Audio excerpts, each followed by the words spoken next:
today. It's a lovely sunny day outside. Would you like me to wheel you out onto the grounds of the hospital for some fresh air? Maybe tomorrow, Lieutenant Thompson. Maybe tomorrow. Drew, your mother and your sister will be coming by again soon. Those lovely ladies come every day to see you, Drew, although you don't seem to take any pleasure in seeing them. Well, for now you just rest. I know. You've been through some terrible times. Some folks say that Passchendaele was the worst of them all. But you just remember your happy times at home, and that'll have you right as rain in no time at all. You just rest now, sir. The wire! The barbed wire! We must finish the fence! On your belly, Nan! Do you want to get shot? Oh! The noise! The noise! Lieutenant Thompson, Drew! Wake up, wake up! You're having another war nightmare. You're safe here with me. Now that's better. That's better, my dear soldier. Now tell me another story about your childhood. Tell me again about Ruthven.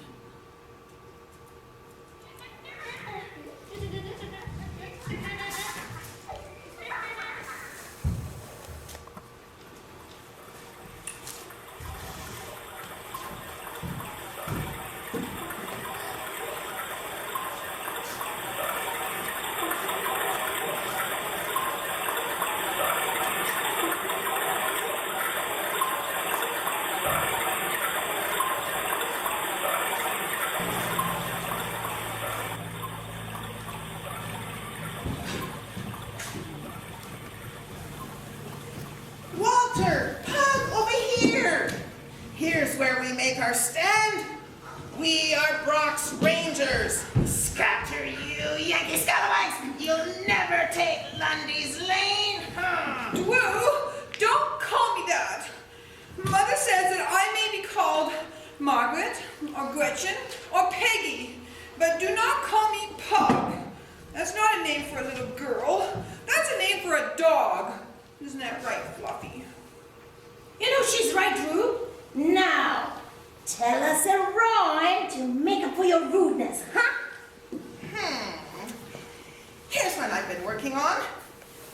Long, long ago, in days of old, a race of cavemen, as we're told, lived on old England's Isle, while Pharaoh still ruled o'er the Nile. Oh, good one, Drew. Father will love it. Remember it and tell him tonight when he's back from Ottawa. Let me try one, Wowie. Ruthven House is the best. Hey, Gretchen, Peggy, run up to the house and get us some cookies and apples from Betsy, huh? Huh? Ruthven House is the best, even when Wowie is a pest. You know, it's so beautiful and green here, especially with the river flowing by. You know, Wally, I shall always treasure the memories of our carefree summer spent here at Ruthven. You know, Father told me that if Mother gives him a good report of our conduct here, he might let us have a look at his collection again. The sword from 1812. The suit of armor. The stuffed birds. The stuffed bear. Can you imagine that our great-great-grandfather fought with the Indians against the Americans in the uprising? Oh, and then again, our great-grandfather fought alongside the Iroquois in 1814 at Lundy's Lane. And when our father was being born, his father fought against the Fenian uprising. I wonder if anything exciting like this will ever happen to us. Shh! I hear someone approaching.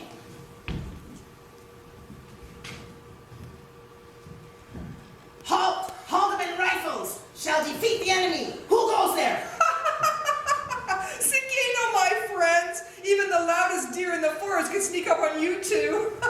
Skino, Joseph. What did you trap today? Oh, while you are lying in the sun, I have been too busy paddling on the Grand River to check my traps. But my father and I bought something delicious for your supper tonight. Is your own great father home from his wide travels? My father wishes to speak with the Saragawa about the fall corn harvest. Who? The Saragawa. Don't you even know your own father's honorary Six Nations name? Well, our Papa will finally be back from his important job in the government in Ottawa, and we have so many stories to tell him about Ruthven that your father will just have to wait his turn. Oh, Drew, my sword! My sword! Oh. Hey! Hey! Oh, ouch, Drew, come on, help! I'm Come bigger on, than you. come on, ouch! Ouch. Hey, we are Brock's Rangers.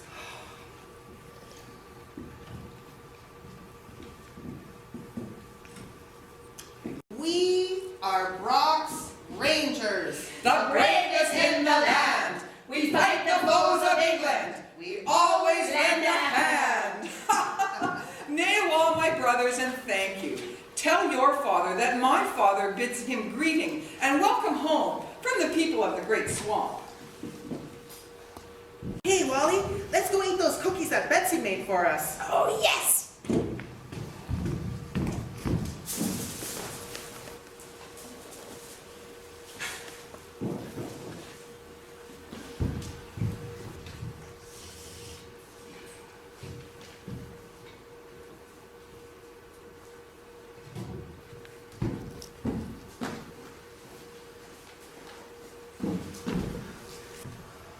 Good morning, Drew. It's your own dear sister Peggy come to visit you. Won't you even say good morning?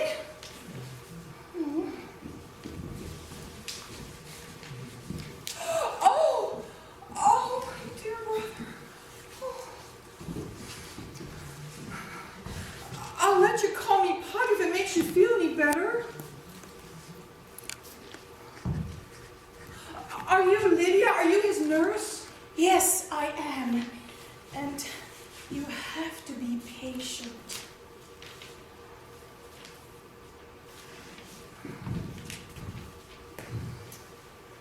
By 1916, the Great War had already raged for over 2 years in Europe, pitting our allies, Great Britain, France, and Russia, against Germany, Austro-Hungary, and Turkey. We had heard stories about the Great War, and we had made sacrifices for the war effort. Canadians were constantly encouraged to enlist, and many who did thought that a trip to England would be a treat, and that the war would be easily won. They were in for a rude awakening. It seems like only yesterday that our dear father, Lieutenant Colonel Andrew Thorburn Thompson, was appointed commander of the 114th Battalion, in charge of recruitment.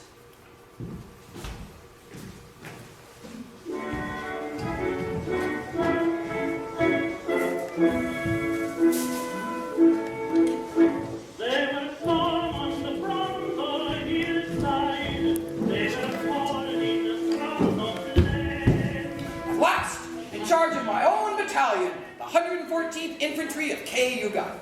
And in the fine tradition of my grandfather and great-grandfather, who were always ready to serve whenever the militia was reformed, I'll stand beside my fellow man and defend this land from peril. Even if that peril be across the sea.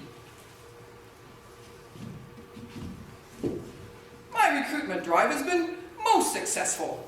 It's a testament to the heritage of this fine family.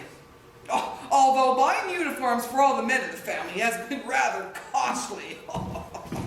Father, our uniforms have finally arrived. And how reassuring for Walter and I to know that you'll be coming with us as our commanding officer. Oh, my son Drew, you've grown into a fine young man. I know that you and Walter will both make me very proud. You'll both make wonderful officers. Joseph joined up too. He's in one of the Indian units. He says you were quite persuasive in convincing the Six Nations to come along with us. 2 out of the 4 units are entirely Indian, mostly from the Six Nations. Is it true, Father, that you promised the mothers that you would look after each recruit personally? And by golly, I will. And what an adventure we'll have! First, training in Camp Borden, then a train trip across Canada to Halifax, where we set sail for England. Oh, Father, it'll be so grand. We'll see London and Paris and maybe even Berlin. Now, my son, it won't be all pretty foreign girls and exotic ports of call. There's a lot of hard work in a soldier's life, marching and cleaning your weapon. And you'll have the Hun to worry about over there. He's not ready to give up just yet. I'll do my duty, sir. You'll see. I'm a lieutenant, and so is Walter. I could become a major if I show my bravery. I'm sure you will. And look at this. Here's your brother Walter, another fine young officer. Have you heard? They're calling our battalion Bronx Rangers. I hope we make you proud, Father. I know that many men of this family have proudly served as Bronx Rangers, and Drew and I mean to do the same. God bless the king, God bless the queen, for what they are and what they mean. Long may they rule and ever be the symbol of democracy. Oh, I just remembered I have to go to Cayuga to meet up with Joseph. Come on, Walter, let's see how great he looks in his uniform. Oh, I'm sure he looks splendid. Oh, so much to do. So much to do. So, it's done then. All the men of the family shipping off to England to war. Oh, my dear Violet, we must do our duty. And so must the women, my dear. Oh, and so must the women, my dear. Mother, is it true? Are all the men in the family shipping off to the Great War? Will they be home in time for Christmas? Who will help me unwrap my Christmas presents? Now, my child. When a country goes to war, it is important that every citizen do their part for the war effort. So no more selfish tears from you, young lady. We must sit about now to discover how we can best aid our dear boys facing this horrible monster stalking the fields of Europe. Oh, come along now. I think I have some old bed sheets we can use to fold bandages for the troops. Bandages? Oh my God!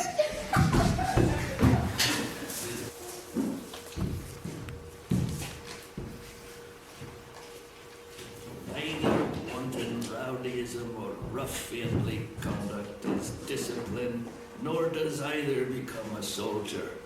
Such actions find no place in the Canadian service. The donning of a soldier's uniform does not exempt any man from his bounded duties as a Republican citizen. On the contrary, being in uniform should be the guarantee of manly behavior. History records that ruffian rarely proves himself the bravest in the presence of the enemy. This war requires cool heads, firm minds, and controlled actions backed up with the best armament. I see you waiting closer, I see you riding nuts, using the kind of language that makes the sergeant blush. Oh, wasn't join the army, that's what we all inquire. Don't we pity the poor civilian sitting around the fire? Oh, it's a lovely war, lovely war, you know,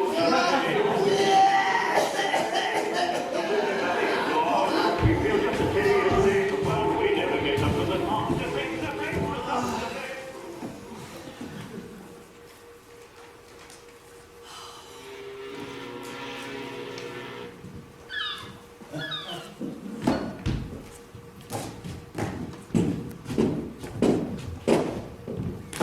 All right now, men, we're back on solid ground and ready to begin the next phase of our training. with men who've experienced the fighting firsthand. We'll train here in England until you receive your orders to ship off to France. I'm afraid I have some rather disappointing news. We won't be serving together as the 114th Battalion Holland Rifles. You'll be split up among a number of existing battalions. I've just received word that my own two sons, Drew and Walter, will be posted with the 4th Battalion, the Mad 4th. Yes!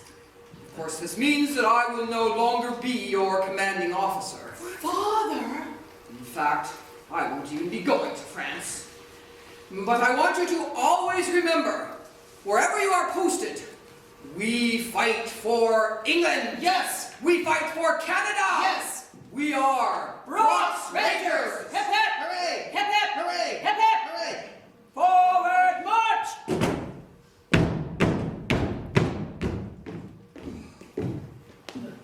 And how will I keep my promise now to all those mothers to look out for their fine young sons?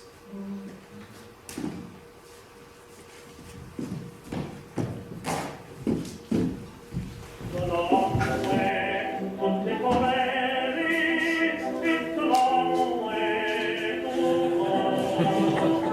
It's a long way from Tipperary to the sweetest girl I know. Goodbye, Piccadilly, farewell, Lancaster Square. It's a long, long way from Tipperary.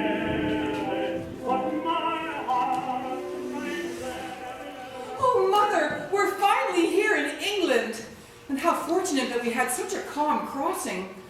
Do you think that Father will be angry because I dropped out of women's college to help with the war effort?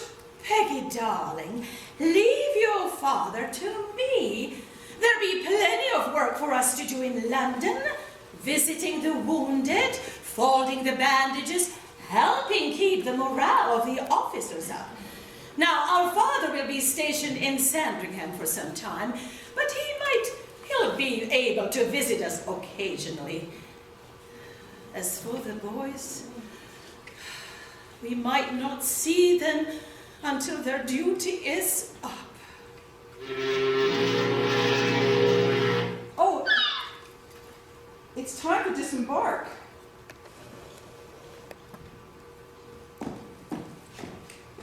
Oh, watch your step, Mother. Oh, dear. Here, give me your hand. Oh, that's it. Oh, it's so exciting, isn't it? Oh, yes, and a little bit frightening, too.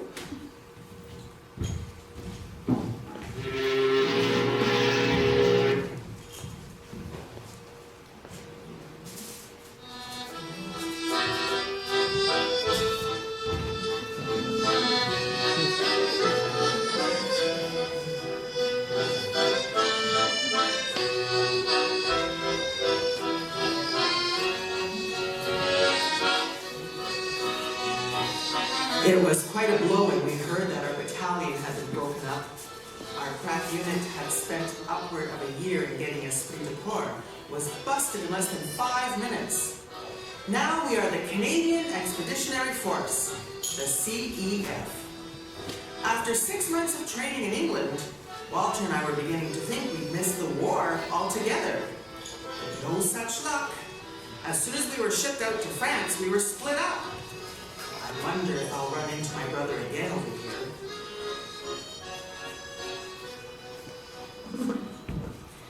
Boy, training in Camp Gordon, training in England, and now in France, more training? Well, it was a bit embarrassing the first time we got near the front. We were marching by Fargus Wood.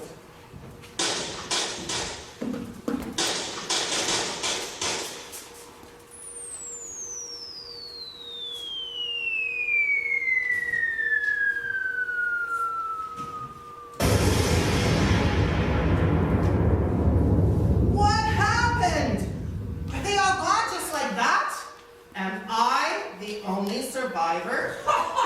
My God, sir, that last one was a close one. You'd better duck if we get another one like that.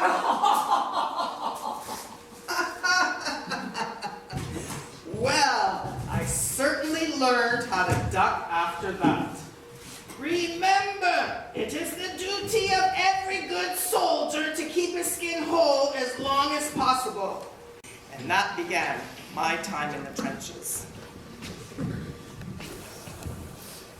It was around this time that I acquired my Batman, a farm lad called Mike.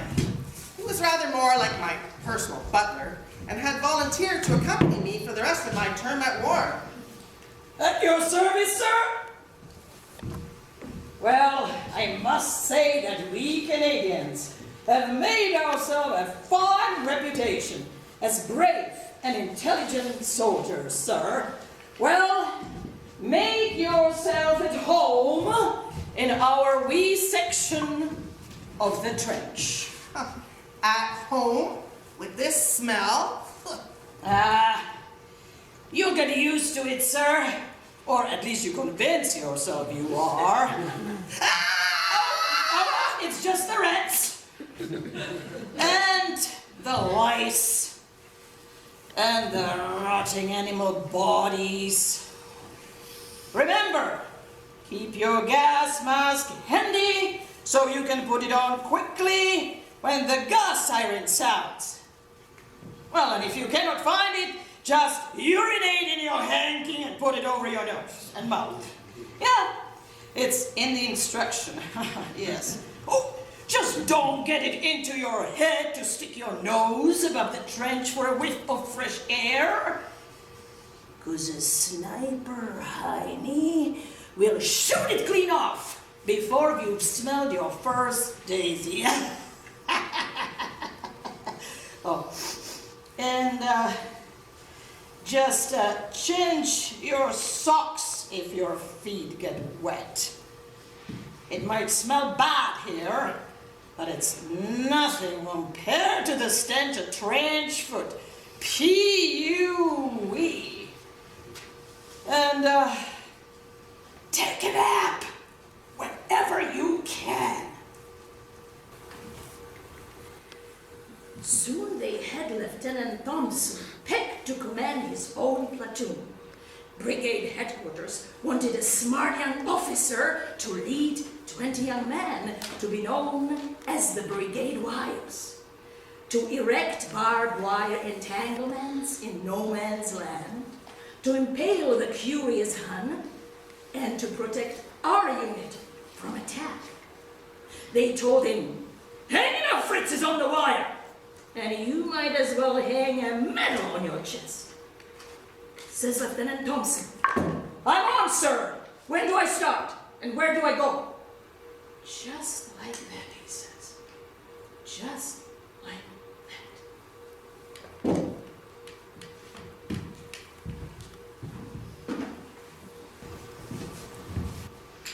Myself and another platoon commander, a great young strapping giant from Western Canada named Johnston, learned the construction of the South African double apron fence with our men. Mike and I will demonstrate. Iron stakes are screwed into the ground. It has to be done quietly. That's why we don't hammer them in. There are 2 men to a team. One carries the roll of wire which rolls off the spool. The other ties the wire to the stakes by a series of twists. During the day, we could run up hundreds of yards quite easily. At night, in the inky blackness, flopping for flares, fencing took a bit of doing.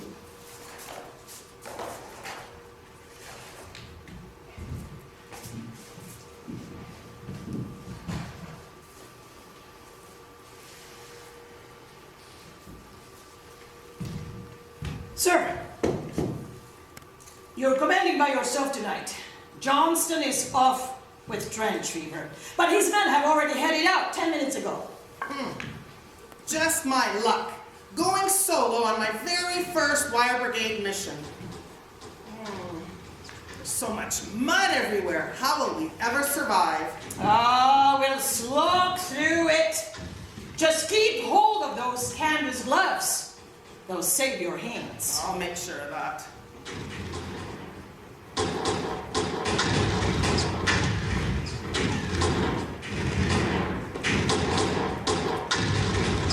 Johnston's men have been hit.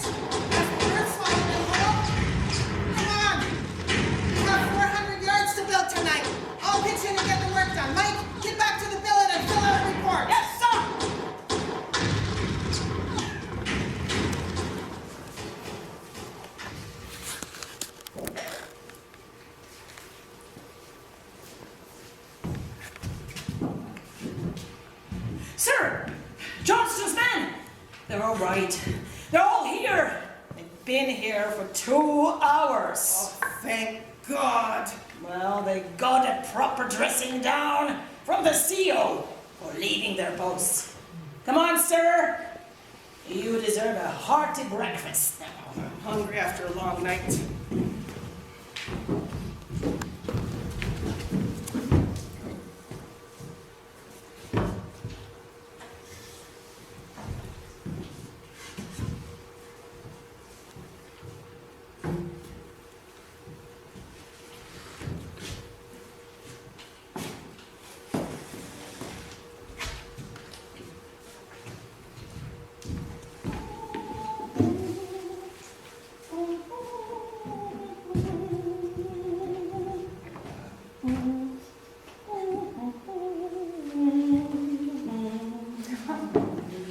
What a beautiful flower arrangement. Oh, we might as well bring a little bit of Ruthven garden to the soldiers in the hospital. I was so touched by all the dry herbs our loving housekeeper Betsy sent to us. And the recipes for remedies that she collected from the Indians. Oh, yes. Oh, I do miss Ruthven so. The grand river and the garden. But our work here in the hospitals in London is so important. More wounded pour in every day, and they tell such horrible stories. Many of them were there when we captured Vimy Ridge. It was a very important victory for the Allies, but so many were killed. So many were wounded. Peggy, remember, those soldiers don't just need their bodies healed, they need their spirits uplifted as well. Now, what do you think? I think it will bring a smile to the face of some unfortunate soldier. I just hope that Drew and Walter are safe. That's all we can hope for, darling. That's all.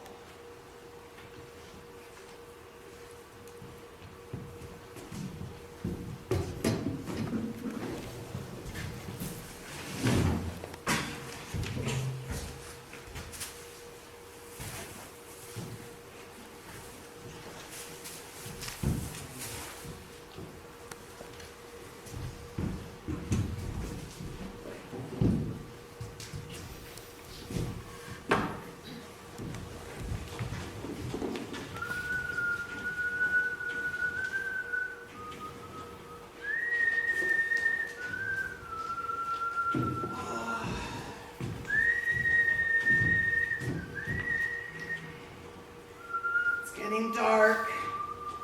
Time for the wire brigade to move out again. We have to rebuild that fence that Jerry bombed last night. Johnston and his men, they headed out a few minutes ago. What's that you're making? Oh, just a flower vase out of shell casing. For my sweetheart Rosie. It keeps me occupied during these long, boring days. You know this strange art? One day it'll fetch a pretty penny. You'll see. Yeah, right.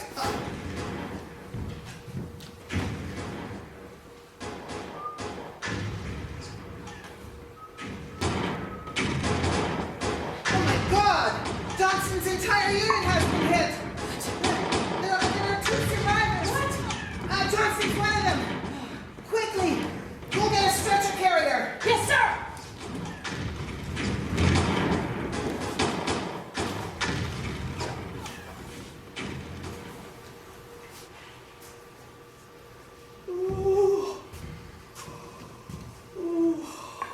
Another night with no DOS. I'm completely chin-strapped. Sir.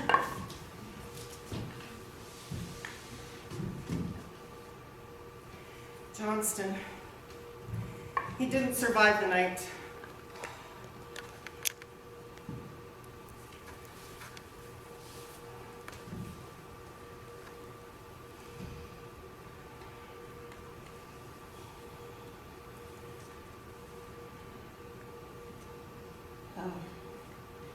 Sir, there are a number of letters here from your family.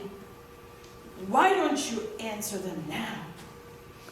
My hands are too shaky from the fright of the shelling, and a letter written in shaky hand, it'll worry them so.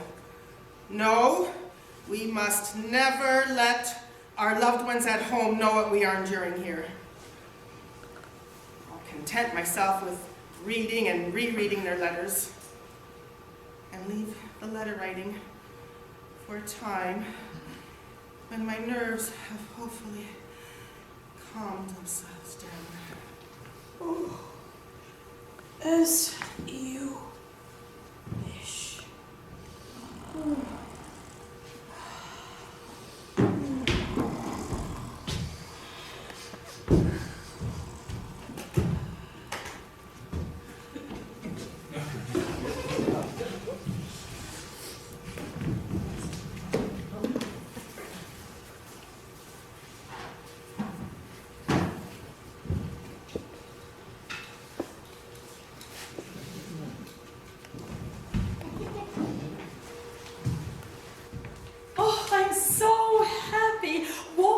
Back home in Canada safely with only a minor injury. Now I have only one son in the war to worry about. Mother! Oh, Peggy, don't you look wonderful in the nurse's uniform? Oh, never mind that, Mother. There's a letter here from Drew. Oh, finally, what does the letter say? Let me read it. His writing looks a bit crooked.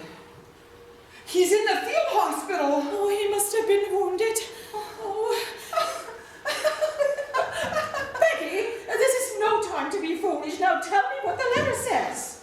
This is what he writes. One night, the party is on a fence job and a runner is wounded when he doesn't duck. I run to get a stretcher and come across a German with his back to me. I raise my Colt. Put them up, damn you!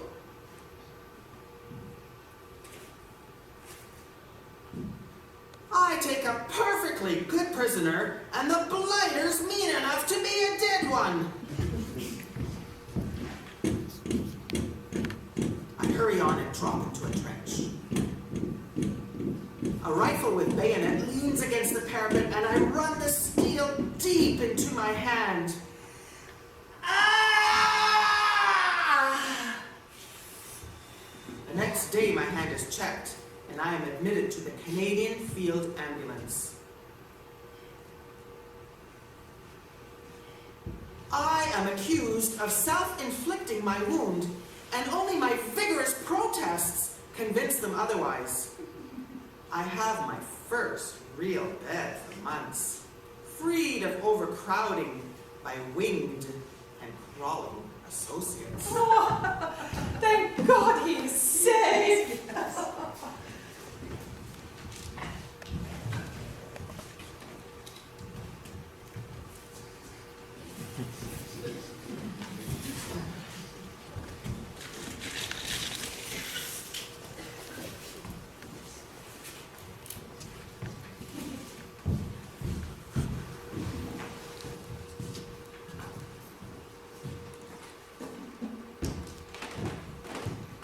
By October, we were marching towards Passchendaele, considered one of the most horrific battles of the war because of the horrible conditions. 13,000 a month were killed at Passchendaele. Of course, our unit knew nothing of this. We had aspirations of winning this battle ourselves and being safely home by Christmas.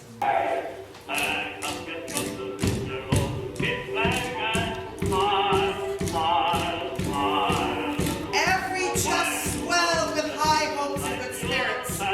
Good old Fourth, the fighting Fourth.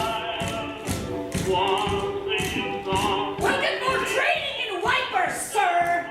Wipers? Don't you mean Ypres? Oh, that's it, Ibers! Oh, be careful, don't step off the duck boards. You might drown in the mud. Did you know Canadians have invented them? I love them!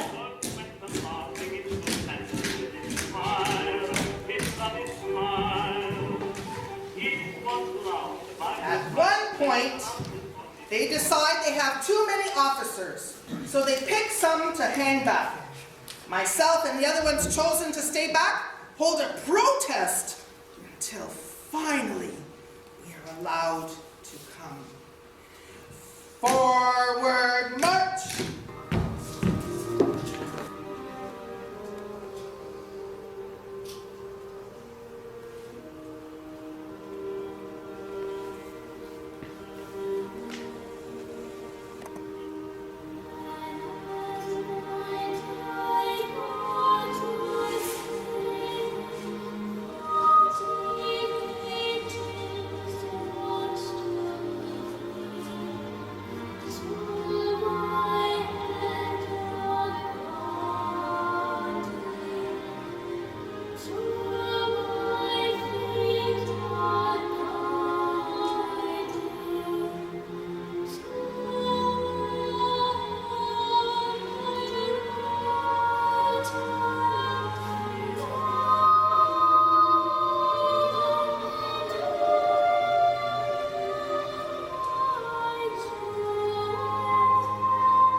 No pastoral this, no sylvan glade, no handiwork of God, but just a man-made waste and desolation.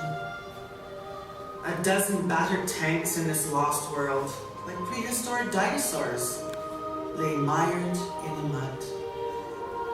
A charred and fallen airplane, a pterodactyl, 1,000 little lakes and craters, a sea of mud, full of grotesque, silent figures.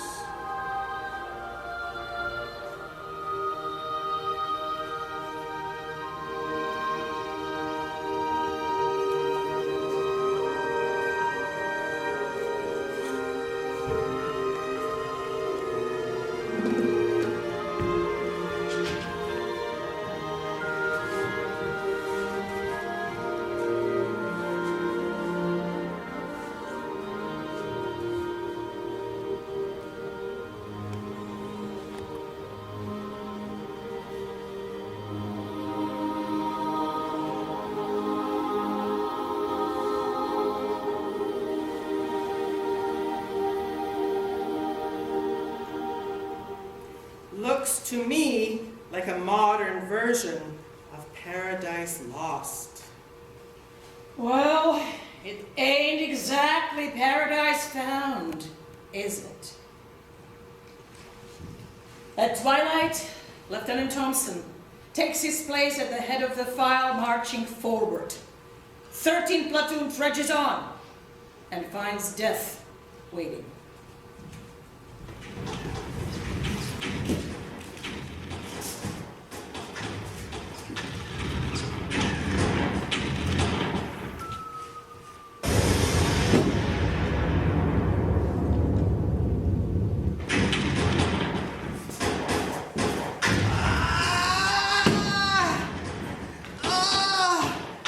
I've been hit! Oh, I can't move!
son? He arrived last night. He was hit in 5 places. Oh, And for 10 days his life hung in the balance, as the report from the field hospital says. Now, and then they brought him here to our hospital in London because we specialize in spinal injuries. Now be thankful he's here and still alive. For 17 out of 30 were lost that night. He survived, but he may be paralyzed for life.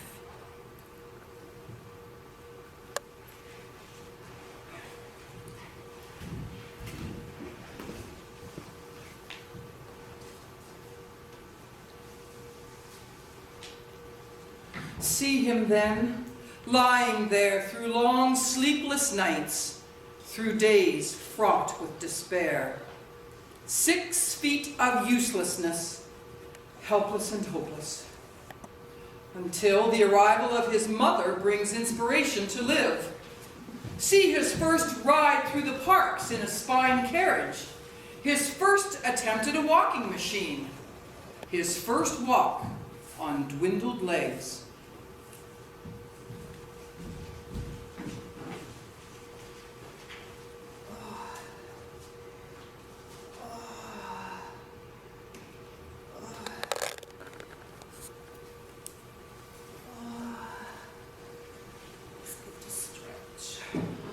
Oh, Drew, look at you! Oh, look at you, Drew, getting stronger and stronger and getting your legs working again. Oh. How lucky we are that my 2 brothers have survived. Walter is now back in Canada, and he's got himself married. And now you are well on your way to a full recovery. Well, dear mother and sister, yes, it's true. The damage won't be as severe as they first thought, but the doctors say I still have a long, long road to recovery. Of course. Oh, and I'll never beat that Tom Longboat in a race now, will I? Oh, Drew! Now that's our old Drew! That's our old Drew! Good to see that. Now, ladies, I must ask you to give me some privacy, for there's a certain young nurse due to arrive here any moment, and I need my rest, for I have a rather important question to ask of her. Well, who is the nurse, and what do you have to ask her? Oh, Mother, why must you always know everything? I Can't we have was- any privacy at all? I'm sure I that was Drew will being tell us all in good time. diplomatic. You know, you're a Come on, little let us bit know nosy. that. You know that. You know.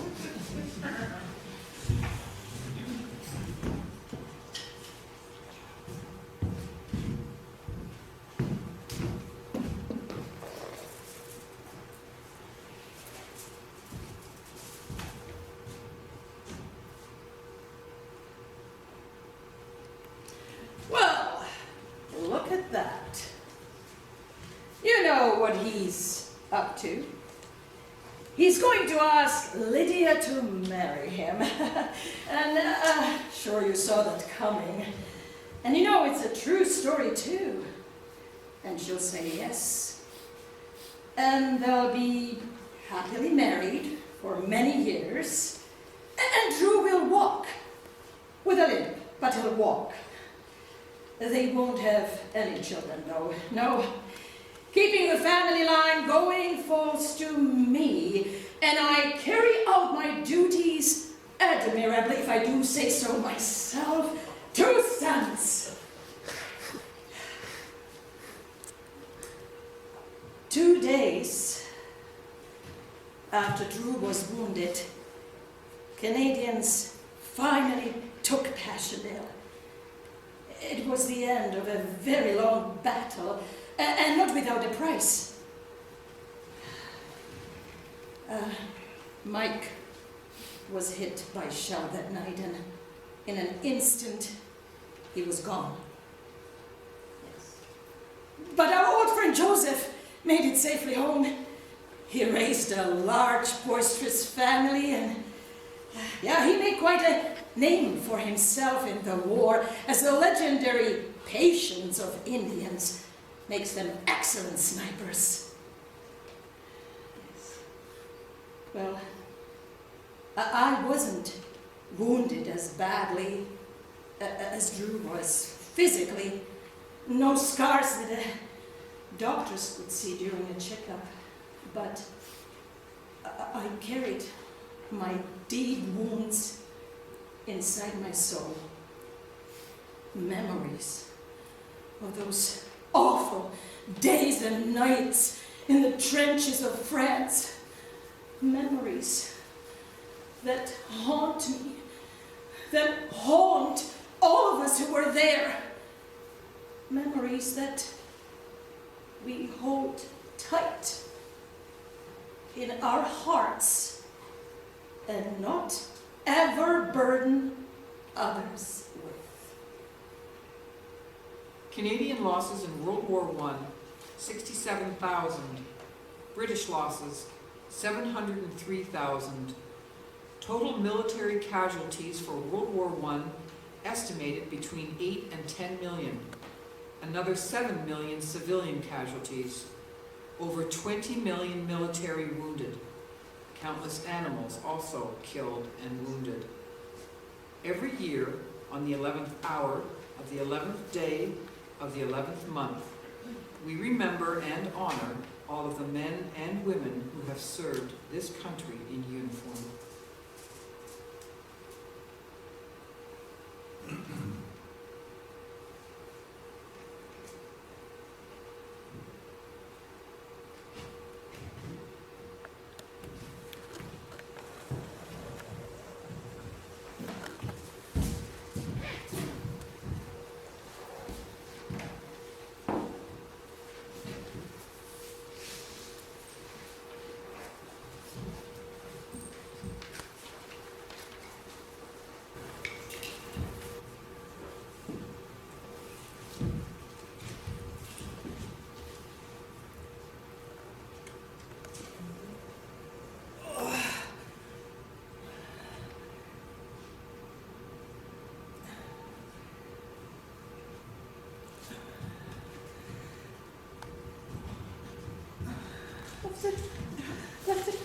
Drew, you walk!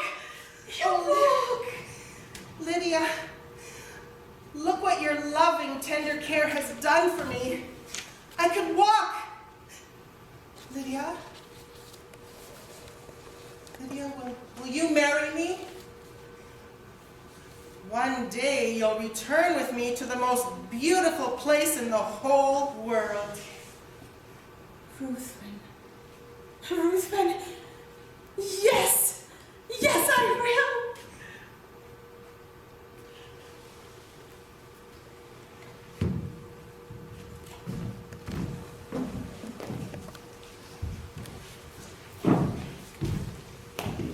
From Ruthven to Passchendaele and back home again, here we may leave Drew and 100,000 others, hobbling through life, broken and maimed. Here we may leave them with heads held high and courage undimmed. Glad to have fought, glad to have served, never counting the cost. A great fraternity to which it is a privilege to belong.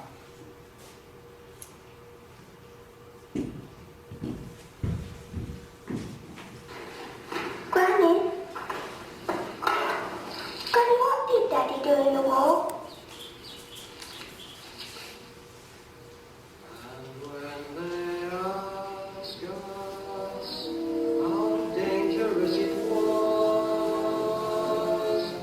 Oh, we'll never tell them.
some beautiful flowers